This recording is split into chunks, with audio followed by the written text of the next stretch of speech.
আমাকে সিডনি থেকে ওরা চুজ করলো। বনলতা সেন আমাদেরকে অন্য লেভেলে নিয়ে যাবে। আমরা ডেফিনেটলি হলিউডের লেভেল পর্যন্তই যেতে পারবো, আই এম শিওর।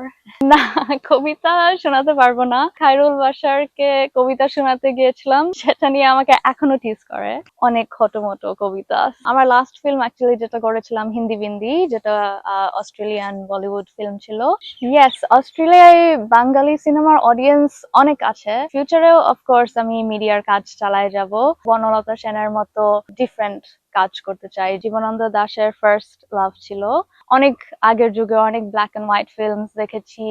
আমি এখন ব্যস্ত আছি, ফার্স্ট অফ অল আমার তো ফটোগ্রাফি বিজনেস আছে, এন্ড তার পাশাপাশি আমি অলসো ফুল টাইম জব করি এখানে এখানে মানে অস্ট্রেলিয়াতে। আমি actually government official, so I work for the state government, আমাদের নিউ সাউথ ওয়েলস যে স্টেট, আমি ওদের কাজ করি আর কি। এন্ড তার পাশাপাশি আমি ফিউচারেও অফকোর্স আমি মিডিয়ার কাজ চালায় যাব। যেভাবে ছোটবেলা স্কুল থেকেই আমি হচ্ছে অলওয়েজ, ইভেন পড়াশোনার পাশাপাশি আমি অ্যাক্টিং করতাম, আর এখন আমি জবের পাশাপাশি অ্যাক্টিং করছি। সো এভাবেই আমি কন্টিনিউ করব। এন্ড হ্যাঁ, আমি এরকমই ধরো বনলতা সেনের মতো ডিফারেন্ট কাজ করতে চাই, যেগুলো মেমোরেবল থেকে যাবে। হ্যাঁ, এই সিনেমায় চরিত্র হলো আমার সোহনা দাস। তো সবাই তো জানে, অ্যাজ ইউ নো, উনি হচ্ছে জীবনানন্দ দাশের ফার্স্ট লাভ ছিল। অনেকেরাই বলে first and only love, but হ্যাঁ, আমি যখন এই ক্যারেক্টারটা পেয়েছি, আমার ফার্স্ট মিশন ছিল যে আমার যে অবভিয়াসলি ওয়েস্টার্ন আপব্রিঙ্গিং, আমি সিডনিতে যেহেতু বর্ন এন্ড ব্রট আপ, আমি ট্রাই করেছি যে আমার রিয়েল লাইফে যে বডি ল্যাঙ্গুয়েজ বা আমি যে খুব ফাস্ট মুভমেন্ট করি বা যেভাবে কথা বলি, ওটা যাতে টোটালি চেঞ্জ হয়। আর ওই এরা মানে ওই সময়ের মেয়েরা কিভাবে আচরণ করতো বা কথা বলতো, ওইটা প্র্যাকটিস করা হচ্ছে আমার মেইন গোল ছিল। সো আমি অনেক আগের যুগে অনেক ব্ল্যাক এন্ড হোয়াইট ফিল্মস দেখেছি, আর অনেক অনেক রিসার্চ করেছি আর কি।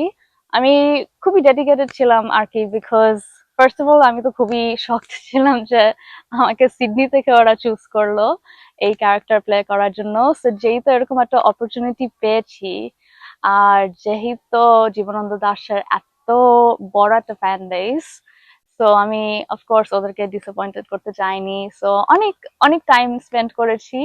আর হ্যাঁ, আশা করছি সবাই খুবই পছন্দ করবে। আর দেখা যাক অডিয়েন্সের রিয়াকশন কি হয়।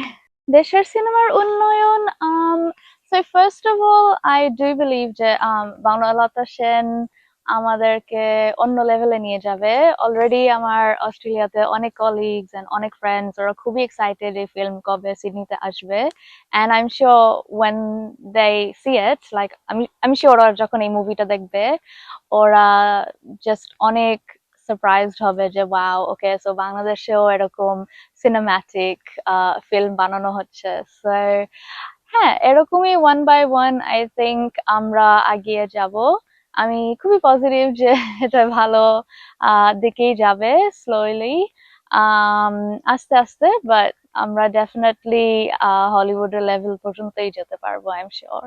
হ্যাঁ, আমার অস্ট্রেলিয়ান কলিগস আছে যারা অফিসে কাজ করে আমার সাথে, এন্ড ওরা জানে আমি অভিনয় করি, আর যে আমি আমার ব্যাকগ্রাউন্ড বেঙ্গলি, এন্ড ওরা জানে যে আমি বাংলাদেশের সাথে হচ্ছে কানেক্টেড থাকি মিডিয়ার মাধ্যমে। এন্ড হ্যাঁ, ওরা এটাকে অফকোর্স খুবই পজিটিভলি নেয়, আমাকে খুবই এনকারেজ করে। ওরা আমার সব আপডেটস গুলো শেয়ার করে। বাট হ্যাঁ, এটা খুবই খুবই নর্মাল একটা ব্যাপার। আই গেস অস্ট্রেলিয়ায় ওই ব্যাপারটা নাই যে ওরা অ্যাক্টরসদেরকে আইডলাইজ করে বা ওয়ার্শিপ করে, এরকম কোনো ব্যাপার নাই, যেটা আই থিঙ্ক বাংলাদেশে আমি নোটিস করেছি। বাট অস্ট্রেলিয়া এটা খুবই খুবই নর্মাল একটা ব্যাপার। অনেক ক্রিয়েটিভস আছে সিডনিতে, সবাই লাইক অনেকেরাই হচ্ছে অ্যাক্টিং নিয়ে ধরো ব্যাকগ্রাউন্ড এক্সট্রা হিসাবে কাজ করে। সো হ্যাঁ, এটা জাস্ট একটা খুবই স্বাভাবিক একটা ব্যাপার, আই গেস। কোন সিনটা সবচেয়ে মুগ্ধ করেছে? I would say locations. First of all আমরা যে সব লোকেশনে শুট করেছি, এত সুন্দর। আমার একটা সিন মনে পড়ছে যে আমি আর খায়রুল বাশার হচ্ছে বসা ছিলাম আর সানসেটের সময়, এন্ড ক্রু একদম পানিতে নেমে গেছে ক্যামেরা নিয়ে, অ্যান্ড ওই শটটা খুবই খুবই বিউটিফুল ছিল। সো আমি বলবো লোকেশন গুলো খুবই খুবই সুন্দর, অ্যান্ড সেকেন্ডলি অফকোর্স ডিরেক্টরের যে ফিল্ম মেকিং স্টাইলটা, বেশি কিছু বলতে পারবো না, বাট আই থিঙ্ক অডিয়েন্স খুবই এনজয় করবে যে আমরা কিছু ডিফারেন্ট এনেছি স্ক্রিনে। না, কবিতা শোনাতে পারবো না। আমি একবার খায়রুল বাশারকে কবিতা শোনাতে গিয়েছিলাম হাই চিল শুরু করতে গিয়ে, আর সেটা নিয়ে আমাকে এখনো টিজ করে। আর সো তারপর থেকে আমি আর কবিতা ট্রাইও করি না। বাট এটা অ্যাকচুয়ালি আমার ক্যারেক্টারের সাথে মিলে যায়, কারণ আমি যখন সোহনা দাসের ক্যারেক্টার করতেছিলাম এই বনলতা সেন ফিল্মে, আমি নিজেই বলি ক্যারেক্টার হিসাবে যে এটা অনেক খটোমটো কবিতা। স্যার, আমি রিয়েল লাইফেও আমার জন্য কবিতাগুলো খুবই খুবই কমপ্লিকেটেড, অ্যান্ড আমার ক্যারেক্টারের সাথেও এটা মিলে যায় স্যার। বাংলাদেশের কোন নির্মাতা, I would say, I mean, first of all, I'm very open to working with anyone, especially first time director. So even though ওদের যদি এটা first time ফিল্মও হয়, for me, like আমি দেখি ক্যারেক্টারটা কি আর স্টোরিটা কি আর এটার পোটেনশিয়ালটা কি।